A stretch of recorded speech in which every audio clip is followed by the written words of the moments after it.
Hello and welcome to another on-demand presentation of the Global Learning and Ag Conference, GLAG 21 Take Action. Now, our essential daily question today is, how can I take action to support youth global engagement? Well, I can't imagine two better presenters to come and share with us than the ones that we have for you today. Aaron Moniz and Donna Guerin with Inspire Citizens in Global Youth Media. Now, Inspire Citizens, check this out. They do professional development where they're engaging and helping individuals and teachers take action towards sustainability in 35 schools across 25 different countries. Think about that and the different perspectives of quality education.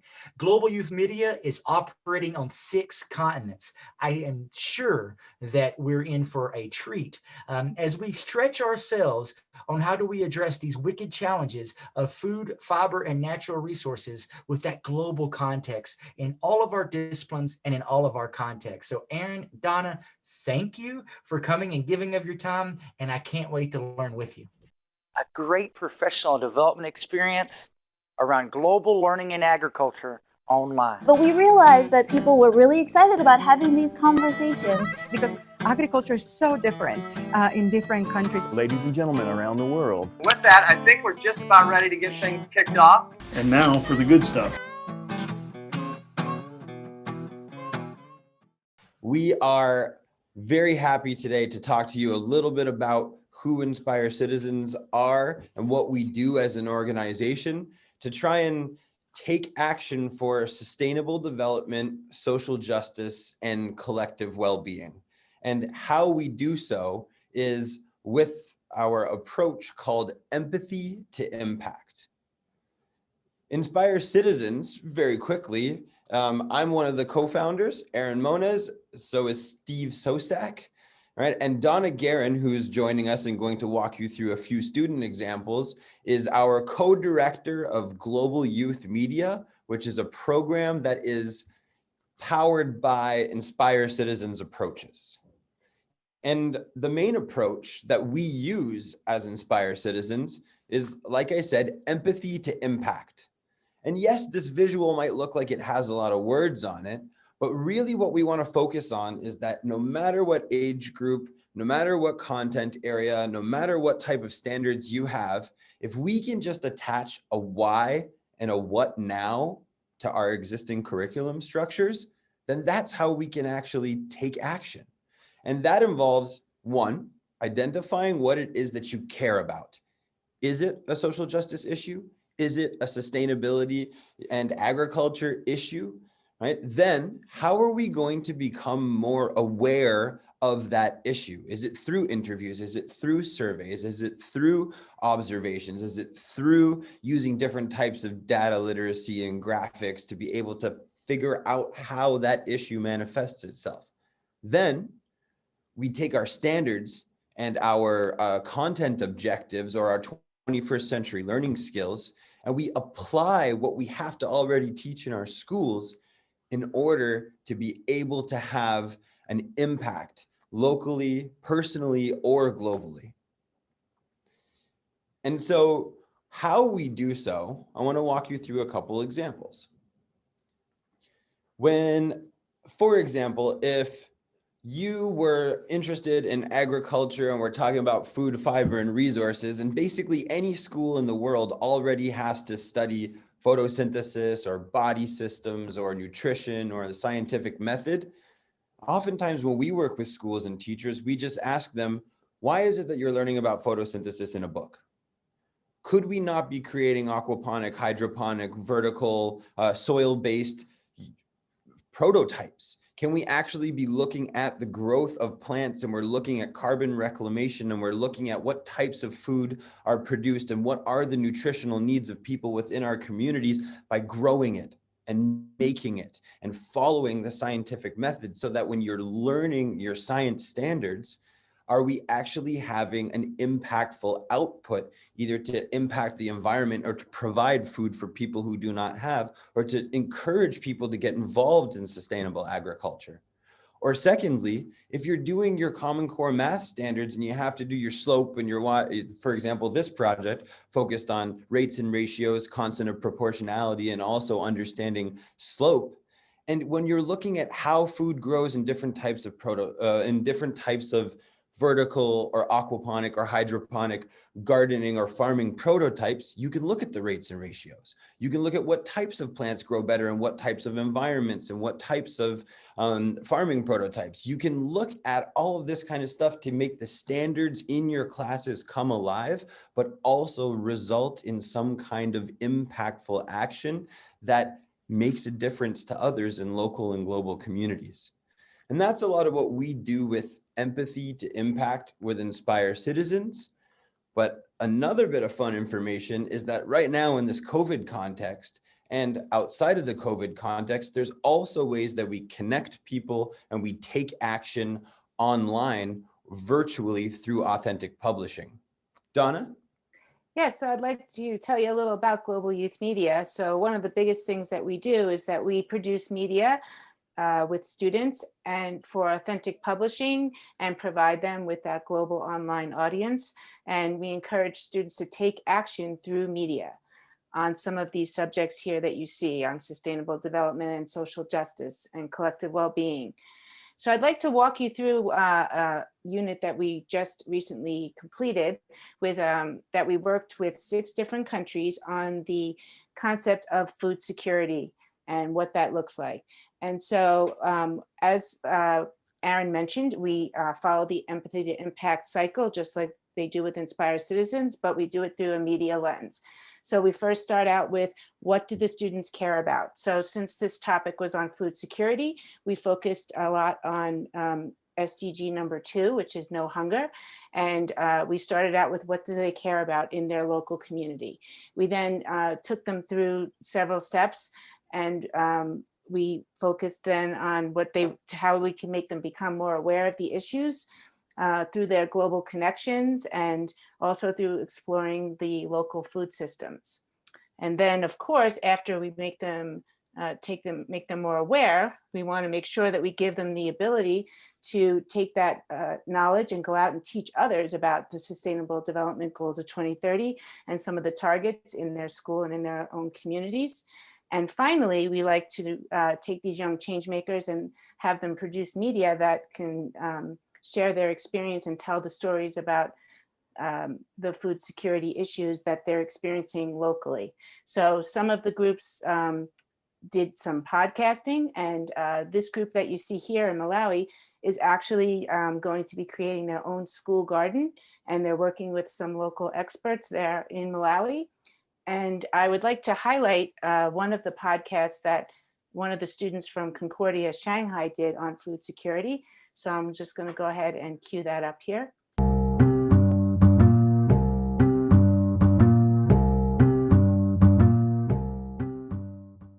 Hey listeners, have you eaten? In Chinese culture, that's a standard greeting, which goes on to show just how important food is in our day-to-day lives. But how aware are we of the sources of our food, whether that be the eggs we eat for breakfast, salmon we have for lunch, or the broccoli served at dinner? Pertaining to Target 2.4 of the Global Development Goals, I investigated under the premise, how conscious are we as a school community regarding the sources of food served in our cafeteria, as well as personally, and whether we are supporting sustainable agriculture? To answer that question, I had a conversation with Mr. Chen He, who manages our Marks operations at our school. He has previously worked at the Shangri-La in Beijing, so his experience with different institutions was great in providing a broader lens to view this issue.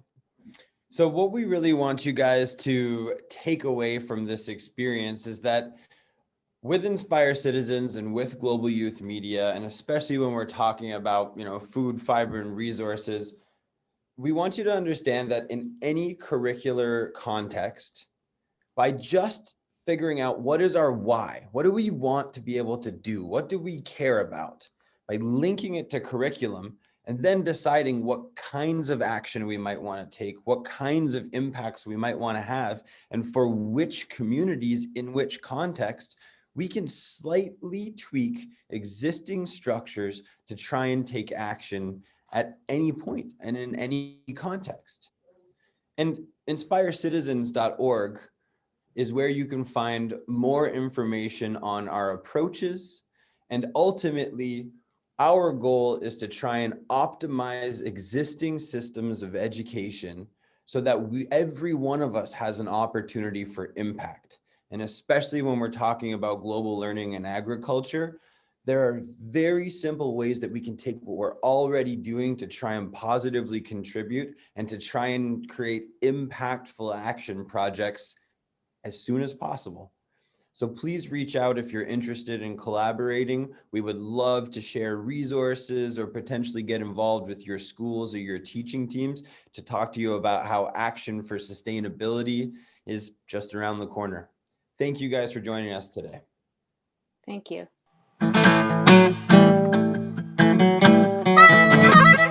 Well, guys, that was wonderful. So there's some questions that automatically pop into my mind, right? When you're watching, and you're like, okay, how we do this? First, Aaron, I think I want to challenge you to talk a little bit more about big picture characteristics, because what I heard you say as we went through this, we were using a lot of project-based learning, which we all love as well. And you've worked with so many schools, with so many disciplines, with so many levels of instruction. If you were to identify maybe 3 characteristics of this is what makes a rock star project that's successful for project-based learning. And to be honest, I just pulled the number 3 out of the air. So if you need 4 or 5, we can do it. But some primary characteristics that I could take back as an extension educator, as a post-secondary faculty member, or as a secondary educator and say, ooh, I can translate that to my context using the classroom. What would those be? Sure. Thank you. That is a fantastic question. And in true project-based learning fashion, right, make sure that we have some type of impact or authentic output in mind, and make sure that you are back mapping from that so that everything within the learning process is linked to bringing students towards that opportunity for output or for action, so that there's nothing that's disjointed. Secondly, so many schools that we've worked with and so many opportunities that we've had in the past is that people don't have a clear why. They know what their standards are. They know, what they have to teach as a 3rd grade, literacy teacher, right? But they don't necessarily have a why attached to it, so that your authentic output does actually have impact. And also, if we're talking about services action cycle, if we're talking about inquiry cycle, if we're talking about a project-based learning cycle, right, making sure that students are formatively assessing and reflecting on that why, and if they're getting closer to action. Because if the students know, I am acting for this reason because I care about this thing, and I use this learning to get this far, and then I use these standards to get this far. I'm doing this education and learning so that I can. And when students are agentive participants throughout that process, because they know the why and the what now, well, then you have higher engagement, right? And students are practicing the process of moving towards action. And that's truly, the kind of students that we want in our schools, and that's the kind of people that we want in the world.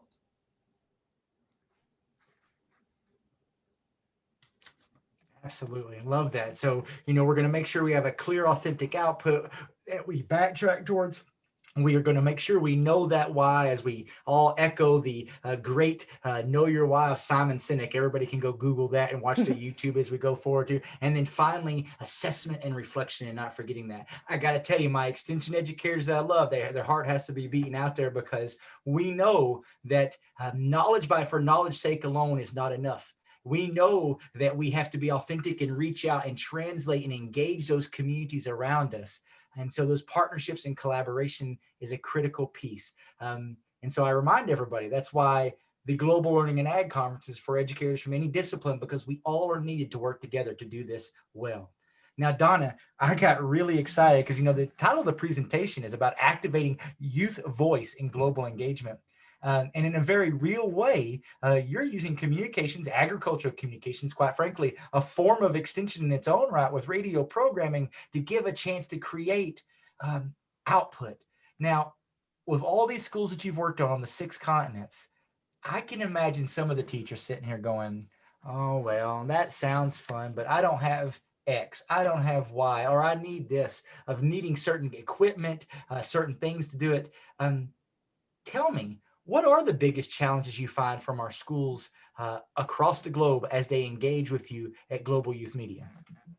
Well, I think one of the biggest challenges is that some teachers do feel a bit overwhelmed that they don't have those technical skills to be able to help the students create their own podcasting. But quite frankly, that's what we're here for. That's what we love to do for students and help them with that. We've actually partnered with Soundtrap for Education, and we teach the students how to use the program, and inside that program, they can do podcasting as well as create music. They can do lots of different things inside that. But that was probably the biggest challenge. It's definitely not engagement, because the students are truly engaged and they really love to collaborate on this. They are really enjoying working together and being able to collaborate both synchronously and asynchronously. And so we've done a lot of work that way as well, using different platforms where the students can share their stories. I love that. I tell you, obviously this year we rolled out for the first time GLAD Creates, and we started with poetry.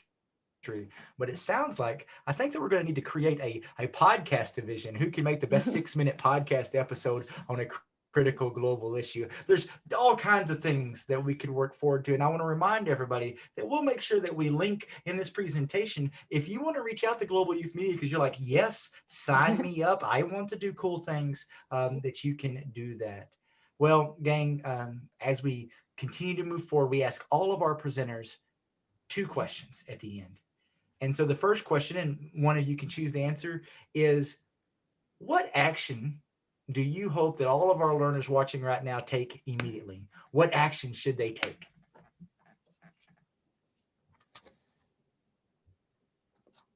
Well, I guess I will speak to that one in that rather than saying one action that you should take, right? I think that we should make sure that every student in every learning experience, or the appropriate learning experiences, has opportunities too. It's not necessarily up to you as the teacher to say, I need every single one of you to do this one action, because then you're corralling students towards one thing, right? But if you give students the opportunity to take action, if you design your curriculum and your learning experience so that student interest, student passion, and why they care about certain issues ends in something that they can do, not just ends in a test that gets marked and thrown in the garbage, right? So it's not necessarily about what action, it's about framing how we can use agriculture and environmental sustainability and do something now, and just give them the pathways and sort of get out of their way. There are several educators watching this right now who firmly believe in the idea of learning to do, but doing to learn, and the opportunity to present the opportunity for action. I love that. All right. The last question I do want both of you to respond to. And, you know, in life, we all have finite resources of one specific thing, and that's time.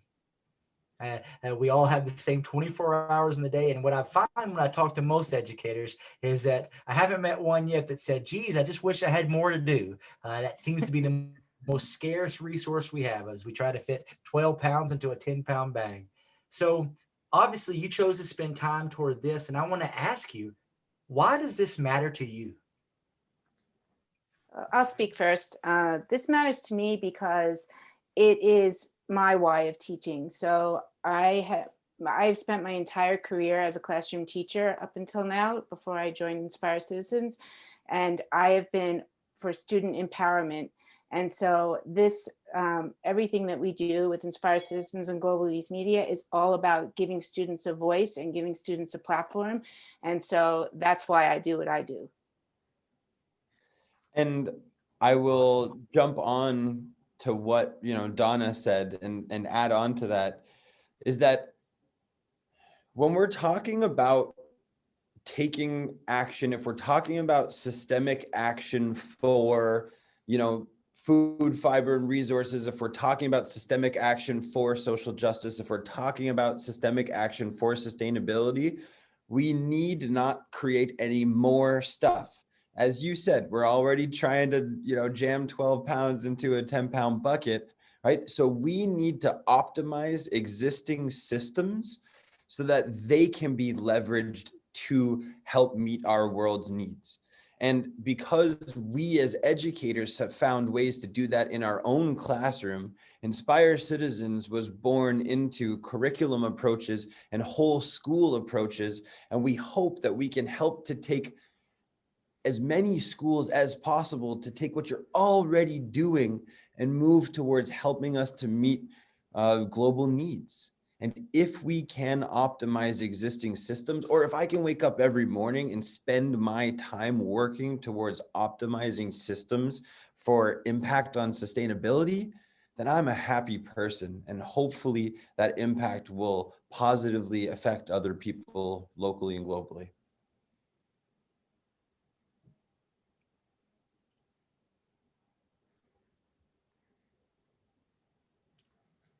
I love that. I think that we often say that when we come together for the Global Learning and Ag Conference, that global can't just be extra in addition, put it on top. It has to be integrated. But you guys have done a great job of why the integration.